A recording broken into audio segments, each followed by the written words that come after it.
kami dari kelompok 10 mata kuliah SSD dari kelas RB yang beranggotakan Ryan Kumi Karudi, Patricia Leondrea Diajeng, Triani Rizky Nurrohmat, Novelia Adinda, dan saya sendiri Marleta Cornelia. Hari ini ingin menjelaskan tentang input dan output dari tugas latihan SSD minggu pertama. Selamat mendengarkan. Baik, saya akan menjelaskan baris kode yang pertama. Ini merupakan pengimporan library Tidyverse, Data Explorer, dan Skimmer. Library Tidyverse adalah kumpulan paket R yang dirancang untuk membuat analisis data lebih mudah dan lebih konsisten. Library Data Explorer berfungsi untuk menjelajahi dan menganalisis data dengan cepat. Ini termasuk pembuatan ringkasan data, visualisasi, dan pemahaman karakteristik dasar dari dataset. Library Skimmer berfungsi untuk memberikan ringkasan deskriptif yang kaya tentang dataset Anda. Ini mencakup statistik deskriptif untuk variabel numerik dan faktor. Nah, baris kode yang kedua adalah penginputan dataset yang dianalisis. Library Reader berfungsi untuk membaca file dengan tipe file CSV. Fungsi dari read CSV sendiri, penggunaannya digunakan untuk membaca data dalam bentuk CSV dan menghasilkan output dalam bentuk string vector. Berikutnya, kita menginput suatu variabel baru dengan nama data house yang di dalamnya adalah dataset dengan format file CSV dengan mengcopy letak file tersebut yang ada di dalam PC kita. Kemudian, view house price 1 adalah fungsi di mana kita bisa melihat dataset dengan format yang mirip dengan data yang ada di dalam spreadsheet-nya. Fungsi glimpse untuk membantu kita memahami struktur dataset dengan cepat. Output yang dihasilkan dari barisan kode ini adalah rows-nya ada 1460 dan kolomnya ada 81.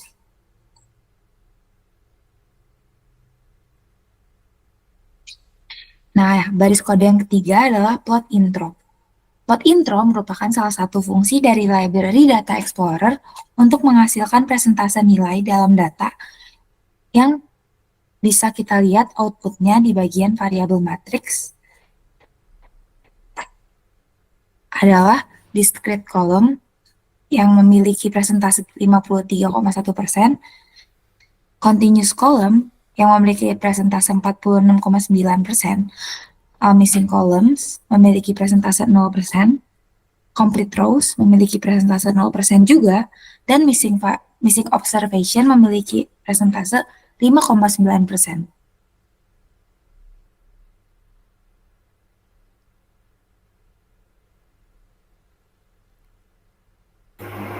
Selanjutnya, saya akan menjelaskan tentang scheme without charts. Scheme without charts ini adalah fungsi dari paket scheme R yang digunakan untuk menganalisis data. Nah, di dalam fungsi ini, parameter yang dipakai adalah data house. Jadi, secara keseluruhan, kode ini digunakan untuk memberikan laporan deskriptif tentang struktur data dalam data frame data house ini yang menggunakan fungsi scheme without charts. Laporan ini biasanya mencakup statistik deskriptif seperti nilai rata-rata, median, kuartil, dan lainnya. Selanjutnya, kita dapat melihat outputnya di sini. Di sini tertera data summary yang terdiri dari name, number of rows atau jumlah dari baris, lalu jumlah kolomnya, lalu tipe frekuensi dari kolomnya, yaitu terdapat faktor dan numerik, dan group variables atau variable group. Selanjutnya, output yang kedua adalah one scheme DF, yang dimana terdapat scheme variable atau nilai-nilai variabelnya. Selanjutnya and missing, yaitu nilai yang hilang. Lalu complete rate, yaitu complete rate adalah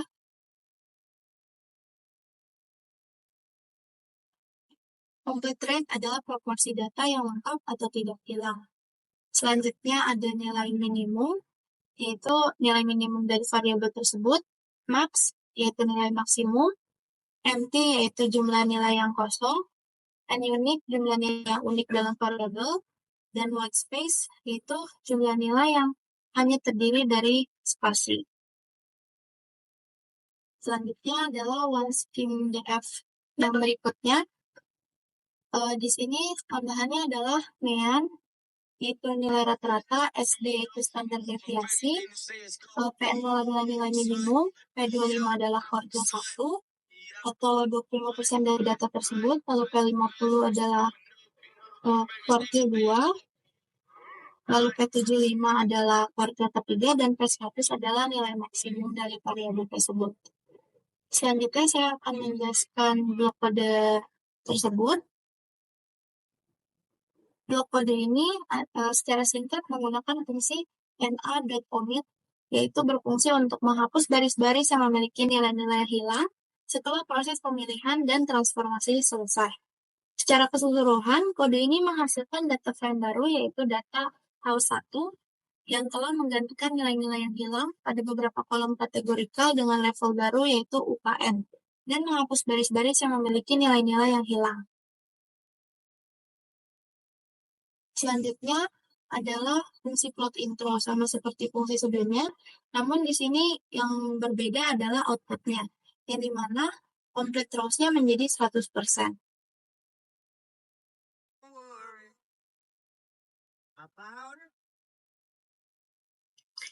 Baik, selanjutnya saya akan menjelaskan baris 52. Kode ini memiliki fungsi yang sama seperti yang telah disebutkan sebelumnya, yaitu memberikan ringkasan statistik atau menganalisis dari dataset data underscore house 1 atau dataset yang telah diperbaiki. Di sini muncul output yang berbeda. Yang pertama di data summary, namanya itu menjadi data underscore house 1 dengan number of rows-nya menjadi 1094, number of columns-nya menjadi 80, faktornya 43 dan numeriknya 37. Namun yang membedakan di sini adalah and missing-nya menjadi 0. Contohnya adalah data alih yang sebelumnya memiliki and missing 1369, kini memiliki and missing 0. Selanjutnya. Nah, pada baris 56-57 ini menggunakan operator persen lebih besar daripada persen dari paket DPLYR itu untuk melakukan pemrosesan data. Nah, dalam hal ini kolom utilities dihapus dari dataset data underscore house 1 dengan memilih kolom-kolom tertentu atau menghilangkan kolom-kolom tertentu dari dataset. Selanjutnya, pada baris 61 sampai 64, kode ini menggunakan fungsi plot underscore histogram untuk membuat histogram dari dataset data house underscore house 1.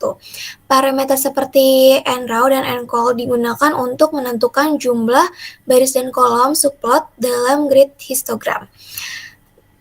Selanjutnya,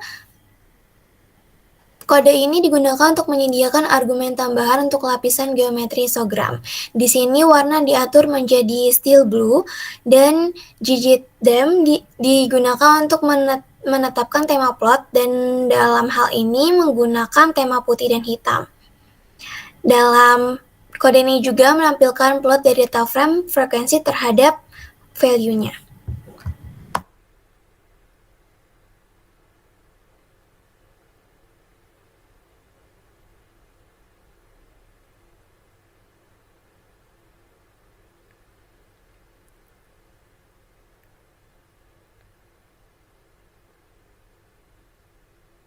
Baik, saya akan menjelaskan di baris 68. Pada baris ini, memanggil plot bar dengan argumen data yang diambil dari data house 1 dan menggunakan tema visual dem underscore bw, ini menghasilkan plot batang dari sebuah data dalam data house 1 dengan satu baris. Ini memanggil fungsi plot scatter plot dengan argumen data yang diambil dari kolom numerik dari data house 1 dan memanggil sell price sebagai variabel untuk memplot sumbu Y. itu akan menghasilkan scatter plot dari data numerik dalam data house 1 dengan sumbu Y yang sesuai dengan cell price. Opsi GOM point arcs digunakan untuk menentukan warna titik pada plot sebagai steel blue dan GGT DEM diatur dengan dem.bw. Selanjutnya, core_mat ini menghitung matriks korelasi Spearman dalam data numerik dalam data house 1 menggunakan fungsi core dengan metode Spearman dan mendapatkan NA ke segitiga bagian atas dari matriks korelasi termasuk diagonal untuk menghindari duplikasi dan korelasi diri sendiri. Matriks korelasi menjadi format data frame dengan menggunakan sData frame menambahkan kolom var1 yang berisi nama baris matriks sebagai variabel, kemudian mengubahnya menjadi format panjang menggunakan p4longer. No-omit digunakan untuk menghapus baris yang mengandung nilai NA.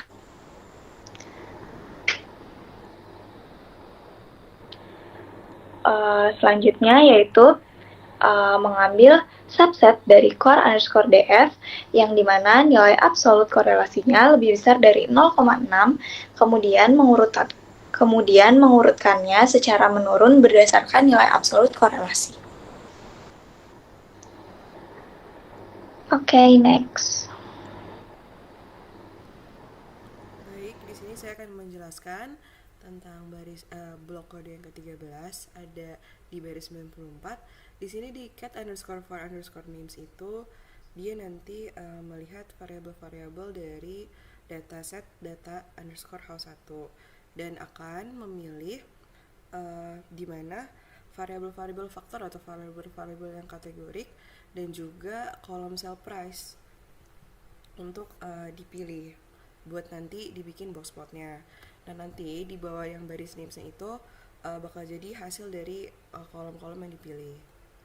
Seperti yang di outputnya itu yang udah ada isinya, baris dan kolom yang dipilih.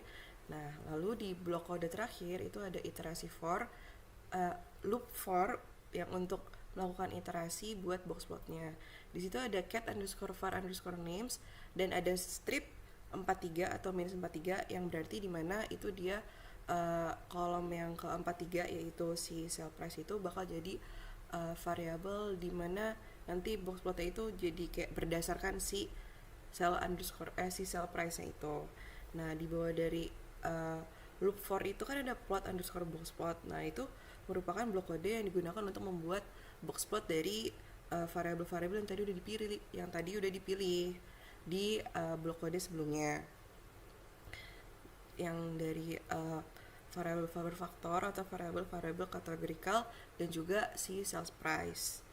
Dan di situ ada baris-baris kode yang digunakan untuk memodifikasi atau memberi warna kepada box plotnya. Di sini dipilih steel blue atau warna biru dan juga temanya menggunakan BW atau black and white. Dan di situ udah bisa kelihatan output dari tiap variabel kolom dan berdasarkan dari si sell price dari rumah tersebut.